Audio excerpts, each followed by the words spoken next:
Hey, what's up, Think Media? Omar Altakori here, and I have with me Nolan Molt. We are at Anderson Studios here in Las Vegas and wanted to get together and talk about a little bit of YouTube. We want to help you in your YouTube journey. Check out this statistic because a lot of people would say, you know, I don't know if I should start, if it's worth my time to even get into YouTube this year. This would probably not help. As of 2022, there are 113 million YouTube channels. That is a ton of channels. Yeah. And, you know, people always, they're wondering, like, is it worth it? Because it does take time to start a YouTube channel and it's going to take money, energy, all this stuff. And so at the end of the day, people want to know, like, if I start a YouTube channel, is it going to be worth it in the end? And is there even room for me to make a name for myself on YouTube? My short answer is yes, there's still opportunity. And so a little bit of backstory, like I started a YouTube channel over a year ago from scratch, you know, 0 subscribers. Now it's at around 50,000 subscribers and it's made almost $50,000 in the past year. It's awesome. So I'm like, that's something that I'm like, yes, it's definitely possible. Now I've been doing YouTube for a long time. Yep. And so on the other hand of it, I do feel like there are a lot of great YouTube channels out there. It is a little bit harder to just break through. You kind of have to like know what you're doing. You have to be committed to learning the game of YouTube. And so, I mean, I guess I want to ask you, like, someone is like, okay, there is opportunity, but what do I need to know to make the path easier? Yeah. Like what should I focus on? Is it the editing? Is it the thumbnails? Like what would you tell that person who hasn't even started yet? What do they need to do? The way you make YouTube easy is by making it easy. I know that's like not that helpful, but like we oftentimes are hardaholics and we try too hard and we make things hard for ourselves. So here's my thing. If you would consider something being your obstacle, if there's a stumbling block or there's something that would keep you from being consistent at uploading at least 1 video a week, I would say that's a really good place to start, uploading 1 video a week. If you feel like the editing is not allowing you to do that, dude, chill. Chill out on the edits. If you feel like the thumbnail thing is, chill out on the thumbnail. Like you actually have the opportunity to create your experience around YouTube. It doesn't have to look like somebody else's. I know oftentimes that's what we want to do, or that's what we think we have to do. But if you could be self-aware enough to know that there are these certain things that are getting in my way, make it easy for yourself. When it comes to the reason why you bring up title, thumbnail, and editing and stuff, because they're at a level that there's importance there. But we've seen creators grow that have kind of broken the rules, you know, and even creators at the highest level sometimes are breaking those rules. And so I think just making it easier for yourself in the sense that you don't need to be the one doing everything. You know, even when it comes to, well, Omar, just coming up with titles are just really hard. Well, you know, when you're browsing YouTube, keep a stash of titles. You know, I love create a playlist. And save them to like titles I like. That's what I do. Dude, titles you like, and they don't even have to be titles for the type of videos you're making. Yeah. You're like, dude, this is the way this reads. I can recontextualize this title. I do that all the time with article headlines. You know, when I'm trying to find I usually take literally book headlines and, you know, article headlines and I tweak it. So I'm staying inspired, but I guess another thing I would say about making YouTube easier for you is being a consumer of it. Like actually be on the platform, actually understand the culture of it, you know, like, and so that you wouldn't be so, that makes it easy. I mean, a lot of people ask me, what do I watch, you know, when I'm chilling? Do I watch Netflix? Do I watch, what show am I binging? Do I literally watch YouTube? And it's not because I'm a psycho. It's just because I genuinely enjoy it. And so I'd say if we had to break down like YouTube into stages for someone wanting to grow, like stage 1 is like just start, and you were like, make it easy. And I love that because don't overthink the editing. Like don't edit, just literally just start. That's phase 1. I look at phase. I think another cool word to use is season. But like determine this season of your approach on YouTube or phase to be like a discovery season. And it will relieve a lot of pressure. Yeah, like don't overthink anything. Yeah. Like experiment with different types of videos. Experiment, like don't even niche down yet. Like literally just get familiar with holding a camera up, talking to it, and then like publishing it online. That's like a great place to start. And so I think people, it's information overload. Like I need my niche, I need to learn how to edit. I need to get, a Sony ZV-E10. Yeah. It's like, no, just grab your phone, like make it easy. I love that advice. I think the next step Can I back up real quick? Yeah. I do think before that season, there is a pre-decision that needs to be made. That you are gonna commit a season to it. And maybe somebody's like, well, how long should I give? I would ask you the question. Yeah. If somebody has decided like, hey, this year I want to take YouTube serious, how long would you tell them to go for until it's like either try something new or dude, just forget about it? Assuming they knew nothing about YouTube. Yeah. Here, I hate this answer, but I'd be like, why are you doing it? That's Is good. the goal, like, is this your dream in life, is to be a YouTuber and like have your own business where you use YouTube? If that's the case, like, why would I tell you to try it for a year and like give up on your dreams? Right. So, because I truly believe too that like you can make it work, and it's gonna, for some people it's gonna be a lot quicker. I'm like, dude, give it 3 months, and then like in 3 months, like maybe it's not working, pivot a little thing, but it's like, don't give up. Yeah. I wouldn't maybe, so it depends on the time frame, but it's like I do think there is something powerful. Like I started doing keto. And so there is something powerful of I just noticed. being like, dude, thank Looking you good. for saying that.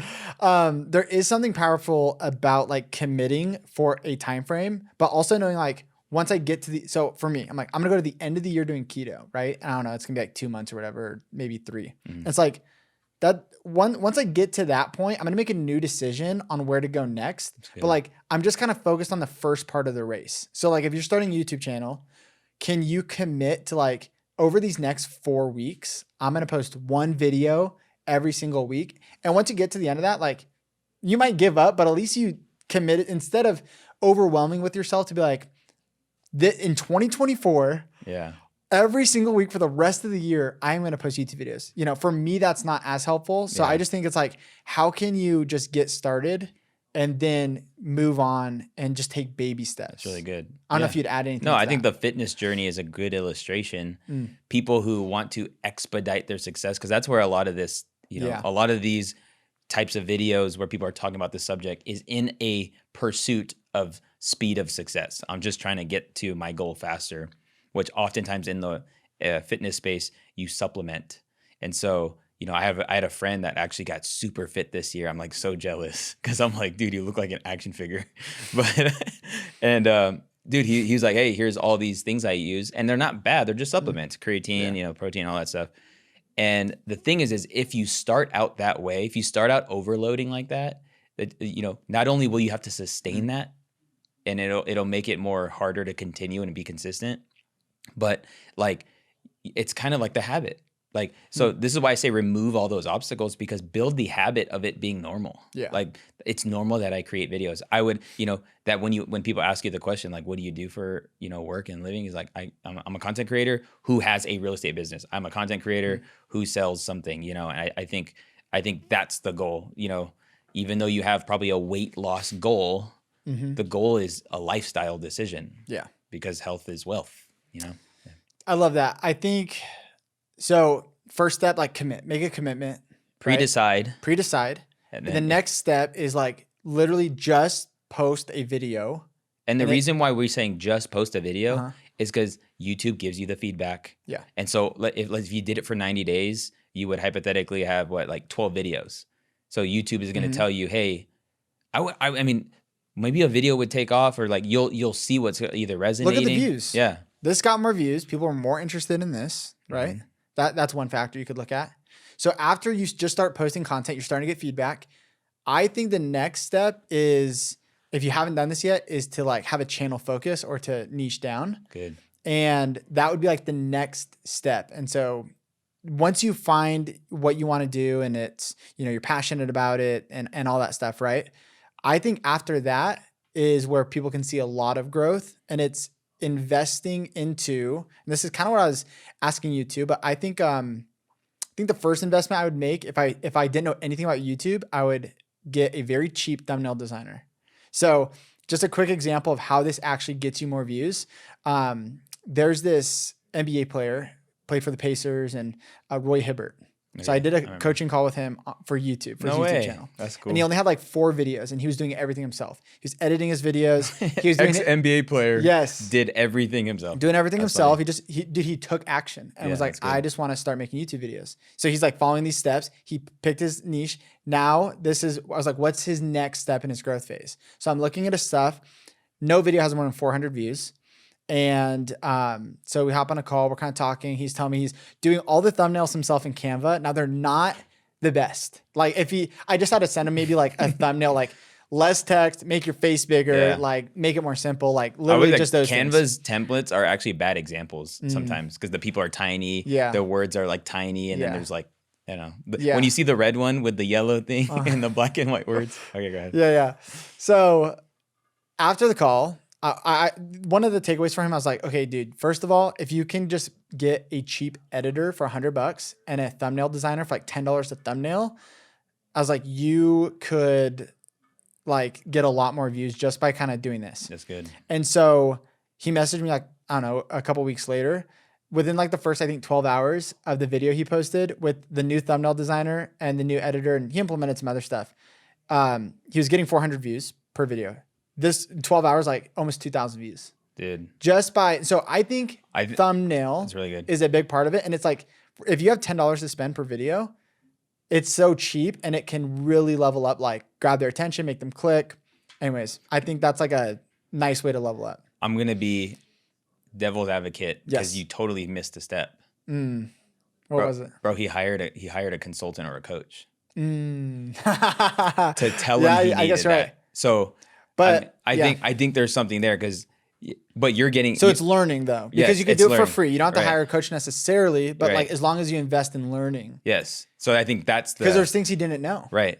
And that's That's a huge I mean, step. with Yeah, a, you're with a right. lot of people that we help, they don't even know what questions to ask. Sure. So like not only they need to be known to ask the right questions. Oh, I didn't even know I should be asking, how do I find a thumbnail artist? He's asking the question, how do I get more views? Yeah. So like a lot of times they ask the wrong questions when you're starting out. But yes, he invested in himself by asking an expert.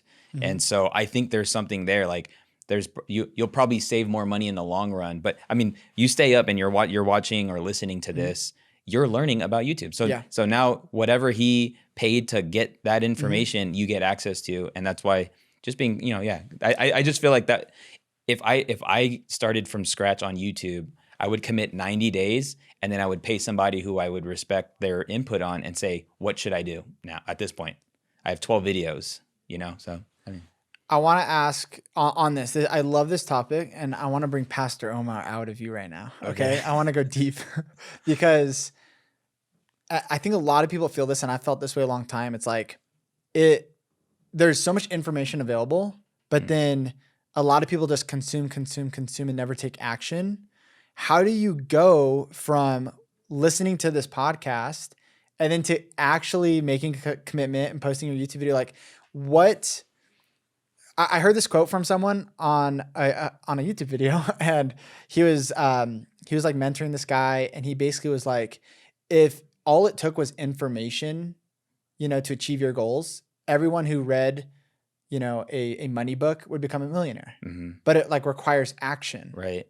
I was like, dang, I'm like, but people don't even know how to, like, how do you make the commitment to start your YouTube channel? How do you actually, Right. it seems so simple, but like people will watch this video and then just keep watching more YouTube content instead of doing the thing they need to actually do. Yeah. Well, I mean, 2 scriptures come to mind. And the first one that comes to mind is let's not just be hearers of the word, but let's be doers of the word. So, and then the one that would accompany that, I would say, is knowledge puffs up.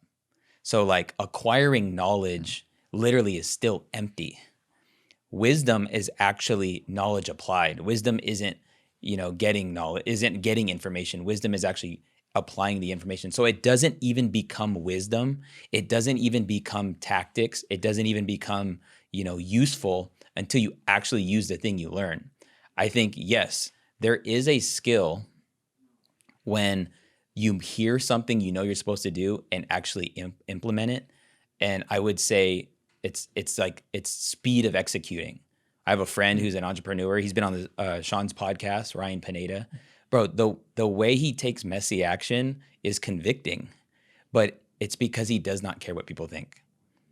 And there's so much more learning in the doing than there is in the hearing.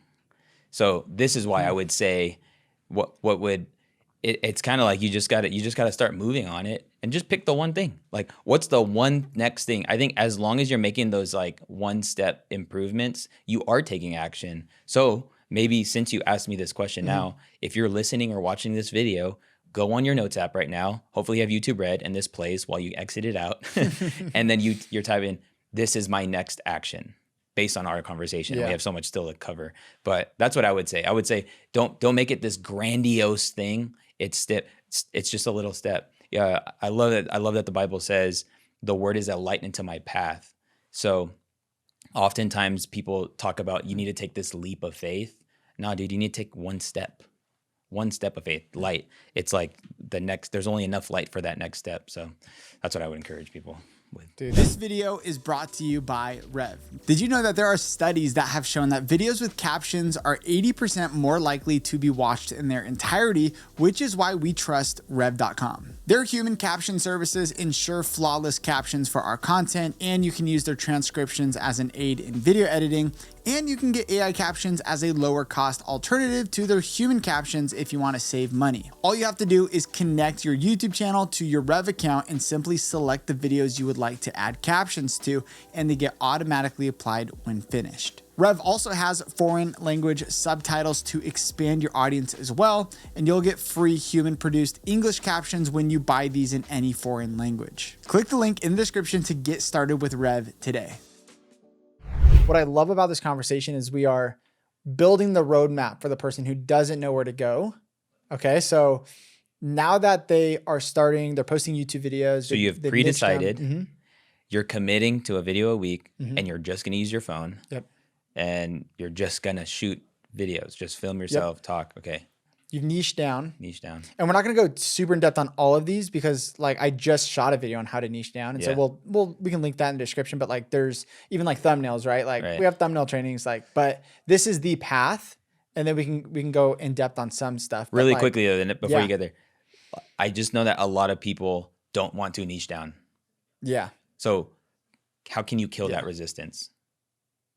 Well, what do you mean? Like, how can I convince someone to niche down or no, they don't want to. Okay. Because they feel like they're actually limiting themselves by quote unquote niching down. Just kill the resistance. Well, I think my wife is a great example she does lifestyle vlogs and she's like, I don't want to niche down. I'm doing this for fun. It's like, she's just doing it for fun. She's doing it for memories. And I'm like, I think you need to ask yourself, why are you doing it? So is your goal to grow as fast as possible?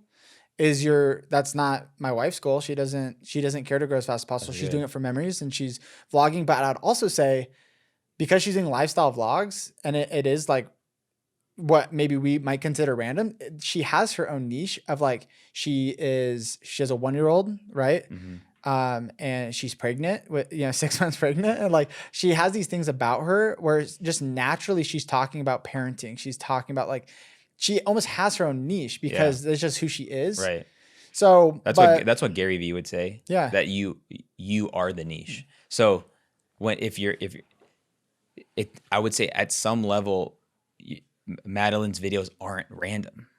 So if somebody came to her channel and watched one video, it would not be random that her next upload is a different upload. I mean, it wouldn't be too far off. And so it's just like a cardinal sin is kind of don't upload a video your subscribers never came for. So she's still staying in line with that. So that's good. I think that's a good way to approach somebody because maybe you're asking the question, or you're just telling yourself, I don't want to niche down.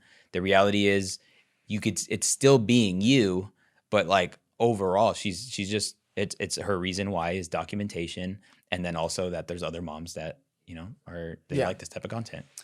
I want to ask about your niche on your new podcast because, it's even called The Department and you're kind of going against like YouTube because explain a little bit, what is your podcast about? And it's growing. It's really cool, but like, it's kind of like from an outside perspective, it doesn't feel the like super hyper focused, Yeah. but it's still doing really well. So maybe Right. you're the No, niche. it's really good. No, I've been thinking about it a lot. So long story short, at the time of filming this, I just released my 13th episode. So I've been 13 weeks releasing one video podcast episode.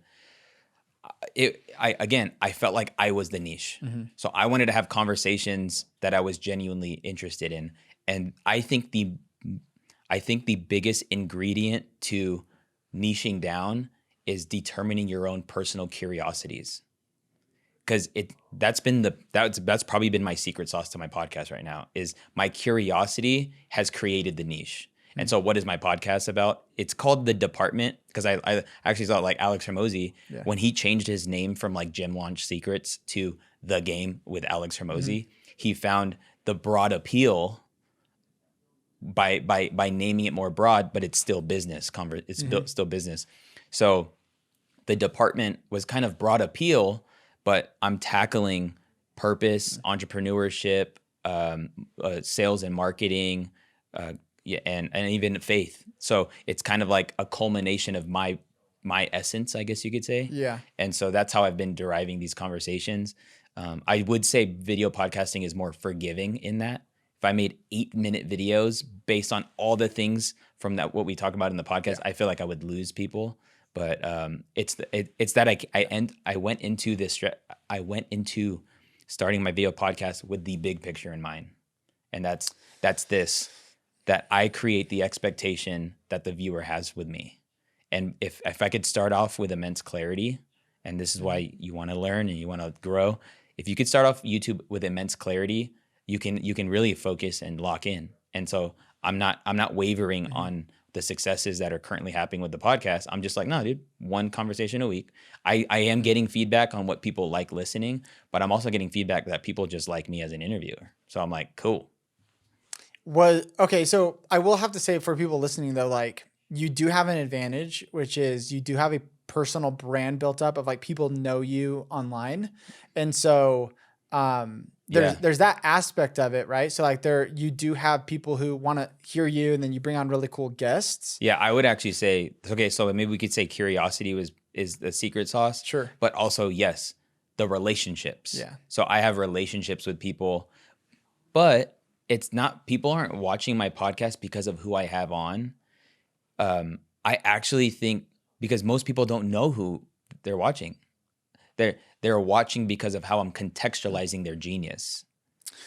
Does that make sense? So it really comes down to like, I think the aspect of, because I would say like me starting the podcast, which I started with my wife and my video guy Art.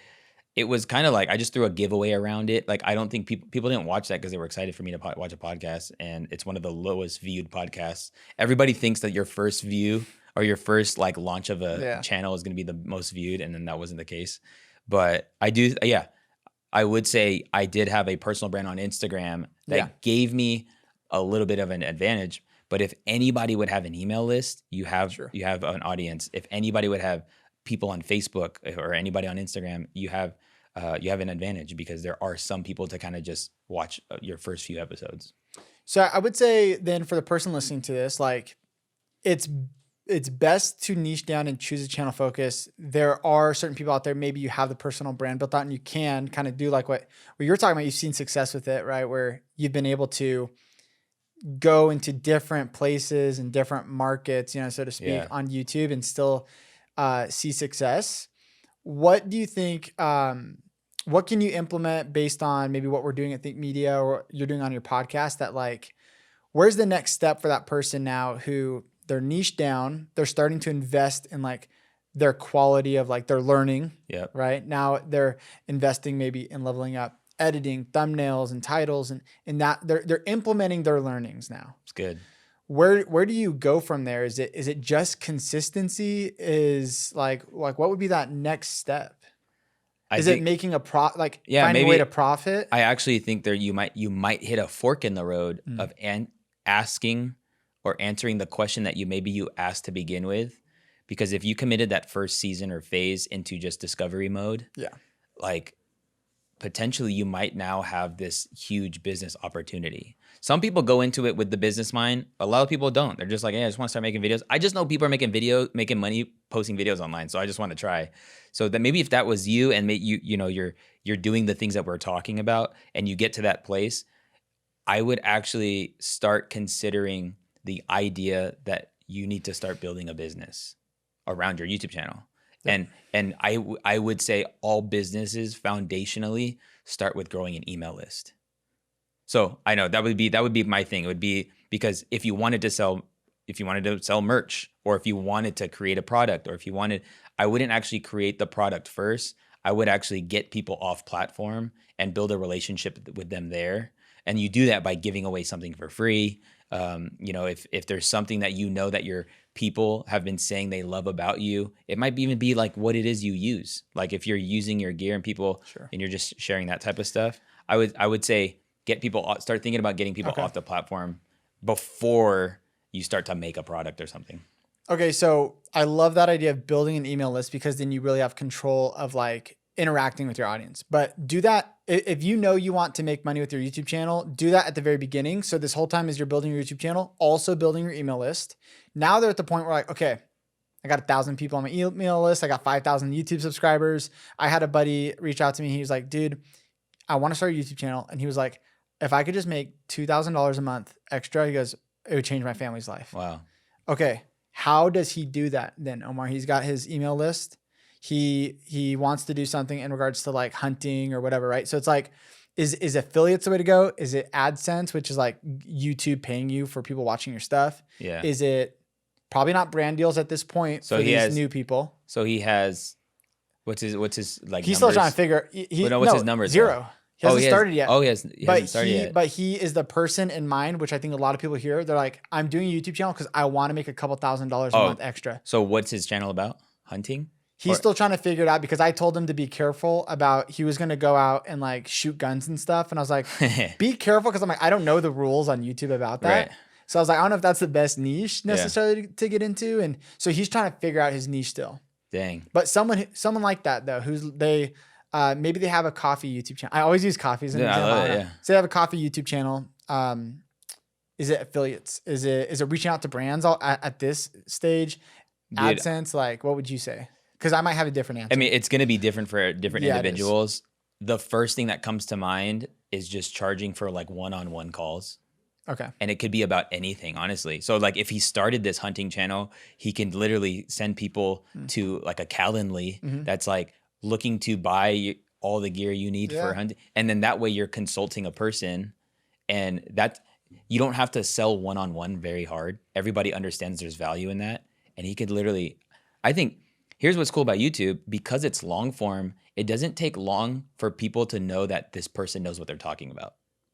Right? So like if you're really building a coffee YouTube channel and you're talking about how to brew the best coffee at home, and your literal call to action in your videos, just for a moment, be like, hey, if you're actually looking for like the best espresso setup based on your budget or what have you, I would check out the link in the description below and book a call with me. I wouldn't be surprised. I like that idea a lot, because it takes a very small point of your time. Dude, I'm thinking about making merch or like heavy lifting type of stuff. But I would say $2,000 a month. That would be my first thing I sell. I think so. What I would do first is affiliates, because it's so passive that it wouldn't require this person's time in case they have a job where they're not as flexible. What I like about affiliates, and I've done affiliates on my personal channel, and at one point I wasn't posting YouTube videos and making $2,000 a month, and it's truly passive income. Yeah, that's if you make. And I would say you made that quickly because you made very product based videos. Yeah, definitely. Yeah. Definitely. So that's why it's different for everyone. Yeah. If you're making product based videos, it's not a bad idea to have the affiliates. And then the one-on-one could come later. Yeah. I think what is cool about the one-on-one thing too is the information you get on these calls. Because maybe eventually you will build a program or you will make a course, but you're gonna have all this data. You're gonna be like, dang, every single person asks me these 10 questions. Then you make that a product, and then you can give that away or whatever. But yeah, the affiliate thing is it truly is passive, like you said. Right. Yeah. Yeah. And then you guys can go to thinkmasterclass.com. This wasn't even planned to be integrated, but I'm like, genuinely, if you want to check out our course, Video Ranking Academy, Sean kind of breaks down how to, go on YouTube, rank videos, which is exactly what I did, and utilize affiliates. And anyways, there's a free training that you guys can check out in the link in the description that will be super helpful for you. But without going into all of that, I will say YouTube AdSense, it doesn't pay as much as people think. So I was doing a little bit of math. So like if you want to make $2,000 a month, here's how many views you're going to need on YouTube. So I basically took $2,000, and on average, if you're like under 8 minutes videos, on average, it's like $3 RPMs. Let's say why should you have a video at least 8 minutes though? So if you go to 8 minutes plus, you get mid-roll ads, and now your RPM, how much you get paid from YouTube, is going to increase. Maybe it's like $5 now if you have longer videos. That's almost double. Yeah. So if you want to double your AdSense on YouTube, upload at least 8 minute long videos. Yep. And the longer the better, because then more ads are in there. Which I want to talk about how much I made. Okay, perfect. Oh, dude, I'm excited for this. Okay.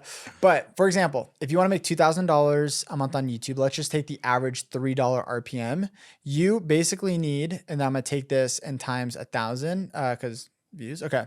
You need 666,000 views per month. Let's say you're posting 4 videos. That's 100, assuming, YouTube doesn't work this way because you'll continue getting views on old videos, but that's 166,000 views per video. If, so point is you want to consider like, what are some other ways to monetize? Now of course, AdSense can scale up crazy if you're getting a lot of views, and that can be awesome and passive as well. But like utilizing, I think what you said, there's a lot of different ways to do it that we talked about in the channel. And speaking of affiliates, you could literally affiliate somebody else's thing. Yes. If there is something you have done and you've paid into, chances are you can ask that person for an affiliate, link. Like you could literally be an affiliate of even our course and make half of every sale. And so that is another way you can get that $2,000 quickly. Quickly. If you took a life-changing coaching program, and even if one of your videos was a testimonial, I would argue that video might cook for you in that. But you said that would be the math. So yeah, I'm curious. Yeah. How much money have you made on your video podcast? Yeah. Because it's long form content. So give us the time frame, and then I want to know like, what's the RPM on these? They got to be crazy. Yeah. So you're probably better at clicking around and stuff. Okay. Let's say 90 days. In the last 90 days. So before, in the last 90 days, I have made $2,800 with my podcast. But in the last 28 days, I've made $2,600. Whoa. So I wasn't making really anything in the first. So 3 months ago, you're making like $30 a month, or whatever, or not, or right. $150 a month, right? And then $2,600 in the last. And that's because one video kind of took off. It took off. Like YouTube just grabbed the video and said, "We're gonna serve it to everyone," and I was like, "Dang." The AdSense is hitting like $1,000 a month this month. Yeah, sick. And then the next episode, it was the same thing. Granted, here's the hack. That's with a total that 28 days, 125,000 views, which is not that many views. Wait, so what's the RPM then on that? I think I'm at I'm amateur hours. Let's see. So if we go over here, let's go to revenue. I don't care about money. Little screen share action. I'm just kidding. $22 RPM. That's cool. So every 1,000 views, you're making $22. It's pretty fire. Which is, when I was talking about doing the math on $3, like for you to hit 2,000, you know what I mean? Like that's pretty wild. So for you to hit $2,000 a month divided by what is $22, you need 90,000 views a month, which is very achievable for you. And I mean, like, we make it sound like it's easy, but you built this up. And so that's pretty cool though. So long form content is a crazy money hack. And then if the caveat, and video podcast is a crazy hack. The asterisk to that is where I'm talking a little bit about business. Yeah. And so that's why business and finance get the highest RPMs, which if you didn't know that, it's good. Like if tech is not that bad either. Like if you go electronics and tech and stuff, it's not that bad. Entertainment is when it's really low. When you're just trying to be funny and entertain people, that's when you're going to struggle. You might get a lot of views, but the payout won't be the same. So yeah, that's why let's go all the way back and say, you got to ask the question, why are you doing what you're doing? Yeah. But this is why I love video podcasting, dude, because I saw it as a number one, an outlet to create one high quality piece of content out there on YouTube on my personal channel. But it's given me so much ammo for my Instagram. So like it's really like killing two birds, one stone. And I'm taking the audio and then I'm uploading that audio on all of the audio platforms. So it's for a busy individual, if you're an entrepreneur, or if you're just somebody who's like, dang, there's something happening right now. There's this wave. I could see it. I need to jump in. I would say a low hanging fruit way of doing that is just grab your wife, grab your husband, grab your kids, and literally just start having a conversation. So I want to transition into this next phase, right? And I think like it kind of depends from here at this point that this person's making money, they're growing their YouTube channel, they're learning, they're taking action, and they could go a million different ways with it. But I kind of want to bring it back to the person who's starting out, right? We're back at the very beginning and they're somewhere in this journey of starting their YouTube journey. What pitfalls are they going to run into? What can they avoid? What kind of mistakes are people making that either make them quit YouTube and like they just give up on it, you know, New Year's resolution, and then it's like, boom, they're done. It's like, what happened? Or maybe they're making some mistakes that they're making that, so they're not getting views anymore. Yeah. What would be one of those that you think a lot of people make? It's funny because those kind of feed into each other. I find that a lot of people give up too soon because they're not getting enough views. So they get discouraged. I think the crazy thing about that is if you don't know how YouTube actually works, I've had videos that 240 days after they've been released start taking off to almost a year.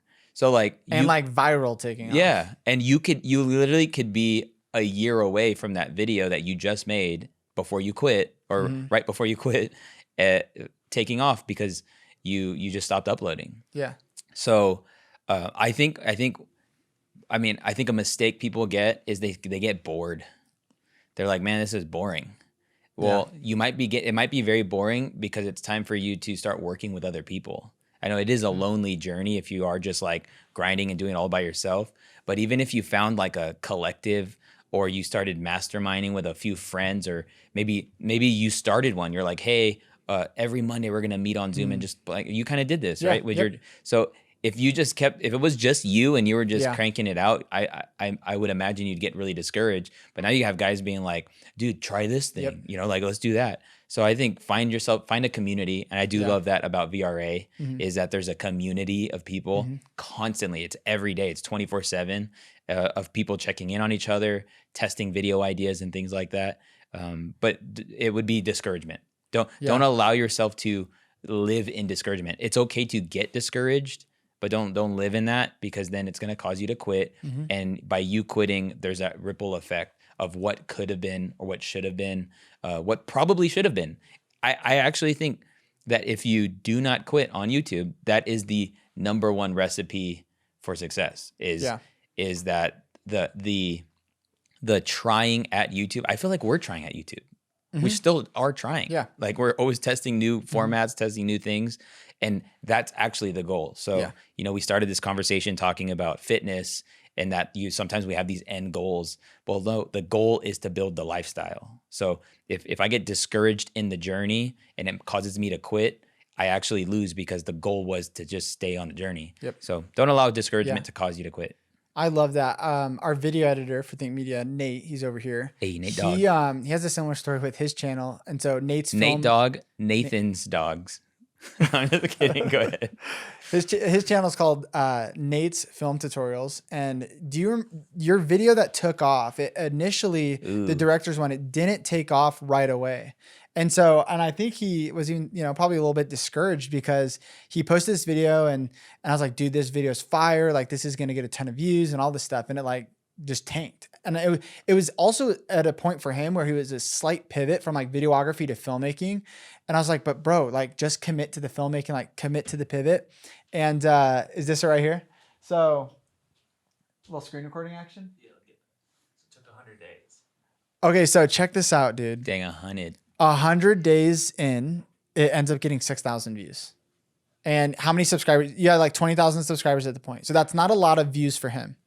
But after 100 days, it jumps up and it just keeps skyrocketing. And now it's at 283,000 views. Wow. So just similar to you, right? Right. It just like found the audience. And here, you can take this back, Nate. No, but and this is actually a thing that is happening on YouTube. Yeah. Okay. It's when you're just posting consistently and one video goes nuts. Mm-hmm. What do people do after that one video goes nuts? And what does YouTube do? Number one, people start checking out the other videos. Yep. YouTube starts serving your next uploads, your older uploads, and then it starts to like fill in your channel. If you hypothetically, or like an illustration is like an empty cup. Let's say you're empty and you have this one go viral, and now they're spilling over into other stuff. So now, even for me, older podcasts I uploaded 2 months ago, they're starting to take off. But it's because people are starting to binge the channel. Yep. And it's because Nate didn't quit that people can now go back, they can go forward. And so this is why you don't want to quit. Exactly. There's a lot of people who would post a video, Right. and then they would be discouraged after 159 days. Yeah. They would give up, and then like their channel takes off, and they're like, there's all these new viewers coming in, and they go to your channel like, you're inconsistent. Mm-hmm. You don't post anymore. Right. You haven't posted in 6 months. And so what you have to do is stay consistent even when it's hard. And then YouTube rewards, like the snowball effect happens through consistency of recommending another one of your videos and another one. That's how YouTube works. And it's like, honestly, if you're in finances, there's this term called compound interest. I would say this is a little bit more powerful because the amount of compound interest that takes place with attention, then it really puts the ball in your court to be able to do what you want to do, sell what you want to sell, live how you want to live, So yeah, don't make the mistake of quitting. Dude, I feel like we got to wrap it right there. You guys can click on the screen. Check out our other conversation because we got some good combos coming up. So we'll see you guys in the next episode.